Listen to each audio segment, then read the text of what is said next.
Louis, poď na kávu. Už idem. A môžem zobrať aj kamoša? Jasné, vítaj na káve z Louis francúzština. V podcaste, v ktorom si zlepšíš nielen francúzštinu, Ale aj vďaka ktorému sa naučíš čosi viac o francúzskej kultúre. sme Kika a Louis z Oui francúzština. A vítame ťa v tejto epizóde. Salut coucou kamoši Ahojte kamoši. a vítajte. Vítame vás v našej dnešnej novej epizóde. Povedz to po francúzsky.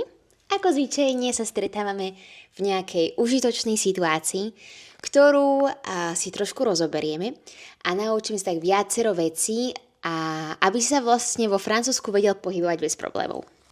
A tentokrát to bude téma aká, Louis? Ako otvoriť, neviem čo, v banke. Bankový účet? Bankový účet. Tak. A po francúzsky? Po francúzsky, comment ouvrir un compte en banque. Exactement. Takže ukážeme si situáciu trošku takú viacej profesionálnu, ale bude to zamerané pre úroveň A2 a B1, takže nie brutálne náročné gramaticky a slovíčkami, ale veľmi užitočná situácia. No a ako zvyčajne by som rada na úvod začala takou malou kultúrnou pikoškou. Tentokrát to bude z môjho uhla pohľadu, OK? Dobre. Chcela by som teda vedieť, že ako to ty vnímaš, že keď som vo Francúzsku a idem do nejakých obchodov, tak to mám napísané, že môžem platiť šekom. Jasne? Prečo nie? Čiže šeky sú vo Francúzsku stále používané. Áno. A ako to fungujú? Ako fungujú tie šeky? Máš nejaké karne? Aha, taká knižka šeková. Áno. Taká knižka. A môžeš písať, koľko eur platíš. A potom robíš podpis. Aha, podpíšeš. Áno. A ako potom si ten šek ja môžem akože ísť vybrať? Že ako viem, že čo s tým mám potom vlastne robiť s tým šekom? Ja som nikdy šek nevypísala. A ideš v banke. Do banky. Áno, do banky a dáš tie šek tam. A potom mi prídu peniaze na účet. Áno. A musím vyplniť nejaké tlačivo, alebo tak, že je tam nejaký papierik, že čo musím vyplniť, aby som zadala svoje údaje asi, že? Je to lepšie, je rýchlejšie, ale nemusíš robiť toto. OK. Stačí, že len dám šek a mi pošlú Ale peniaze. je to lepšie, ten proces, inak je to možné, že budú robiť chyba. OK. Takže u teba sú bežné šeky. Áno, Už si niekedy aj šek nejaký vypísal? jasne. Napríklad na akú? Je to klasika na prenajamne, keď nemáš ten credit card. Keď nemáš kreditnú kartu, hej? Áno. OK, takže vypíšeš šek Áno. na nájom. Áno. Super, wow.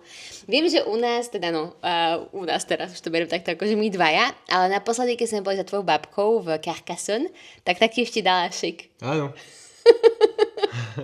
Takže takáto malá kultúrna pikoška na úvod, aby ste teda vedeli, že vo Francúzsku samozrejme platíme bežne kartou v hotovosti, ale niektoré obchody doteraz a aj iné inštitúcie prijímajú šeky a je fajn to poznať, takže takáto malá pikoška.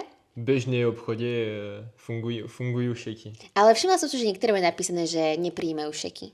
Že už sa Áno, nedá platiť. keď je malý obchod, ale keď ideš na Leclerc, alebo neviem. Normálne, že keď idem do Carrefour, tak môžem platiť čekom. Jasne, a majú nejaká stroj a dajú ten šek tu a napíš sám. Wow. A ty iba podpísať. To som teda vôbec nevedela, že to stále ešte funguje, lebo u nás sa šeky už vôbec nepoužívajú. Viem, že ešte niekedy možno v minulosti to bolo, ale ja som nikdy nemala šekovú knižku a ty ju teda máš. Áno, mám. A koľko má šeková knižka šekov? Veľa, príliš. Ok, super. To je taká malá pikoška. Každopádne dnes sa budeme rozprávať o téme užitočnejšej mimo šekov. A to je teda, ako si vieme otvoriť bankový účet.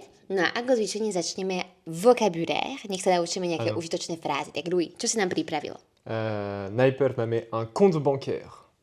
Compte ako účet a bancaire bankový. A potom sú dve možnosti, ako un compte courant alebo un compte épargne. Tak, čiže courant je ako bežný, klasický účet a épargne je sporiaci účet.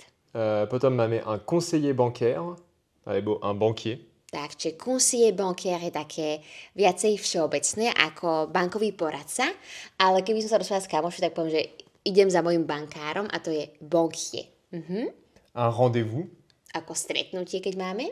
une agence a un guichet. Tak, čiže agence ako pobočka a guichet už je priamo tá priehradka, to okienko, kde sedí ten poradca. Un justificatif de domicile. Toto je veľmi dôležité a vo francúzsky si to veľa pýtajú. Je to vlastne doklad o našom bývaní. Čo to môže byť napríklad? Quel type de justificatif? Factura za téléphone.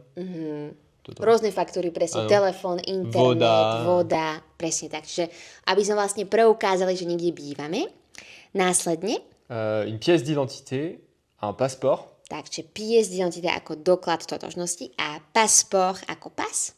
un RIB. A to znamená relevé d'identité bancaire. Tak, či sú ako keby naše bankové údaje, kde máme napísané meno, priezvisko, adresu, IBAN, celá ako keby také základné informácie. My to na Slovensku nepoužívame RIB, ale viem, že vo Francúzsku sa to veľmi používa. Ty si mi stále poslal tvoj RIB a tam boli všetky tie veci vypísané, že? Áno, presne tak. Un prélèvement automatique. To keď robíme inkaso, či keď nám automaticky peniaze berie pravidelne. Un virement. Virement ako prevod, keď robíme online. Une carte bancaire, alebo une carte bleue. Tak, čiže carte bancaire. Banková klasická platobná karta, ale bežný výraz vo Francúzsku je carte bleue, pretože niekedy tie prvé bankové karty boli modré, takže doslova, že modrá karta, dosť často sa to používa a dokonca je to aj taká značka, vidíme to dole aj ako CB, sa to povie taktiež aj v skrátke, čiže carte bancaire, carte bleue alebo CB. Exactement. Potom máme une carte de crédit, alebo une carte de débit. Tak, čiže crédit ako kreditná karta, tá, ktorá je napríklad super, keď cestujeme, alebo potom klasicky debetná karta, tá bežnejšia. Un découvert, Dôležitý výraz, ak máme prečerpanie, hej, čiže ak už sme v mínuse, a môžeme tiež povedať être dans le rouge. tak to je taký pekný metaforický výraz, doslova byť v červenom, ako byť v červených číslach, keď proste sme v mínuse. Être dans le rouge. Les frais bancaires, Bankové nejaké poplatky, ouvrir un compte, alebo fermer un compte, takže otvoriť alebo zavrieť účet, remplir un document, à signer un document, remplir, keď niečo vypisujeme a signer, podpisujeme, čiže podpísať nejaký dokument, un dépôt, alebo un retrait, dépôt, osočka, déposer, čiže niečo, keď vložíme, čiže vklad, a retrait, keď niečo vyberáme, čiže výber peňazí. ako déposer un chèque. Napríklad, keď chceme vložiť šek, hej. A posledné, un relevé de compte. Tak, čiže ak potrebujeme na nejaké účely administratívne náš výpis z účtu, tak to sme relevé de compte. Magnifique, super. To bola teda taká malá ochutnávka v rámci slovíčok a situácie v banke.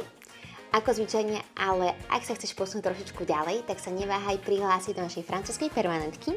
Tam teda uvidíš celú slovnú zásobu, ako môžeš vidieť po francúzsky a po slovensky. Následne si ukážeme aj takú malú, také gramatické okienko, ktoré sa ti v tejto situácii zíde a rovnako aj užitočné a hovorové výrazy. To všetko potom uvidíme krásne aj v takom prirodzenom a mini dialogu. Nech si všetky tieto naučené informácie vieme všimnúť aj v kontexte.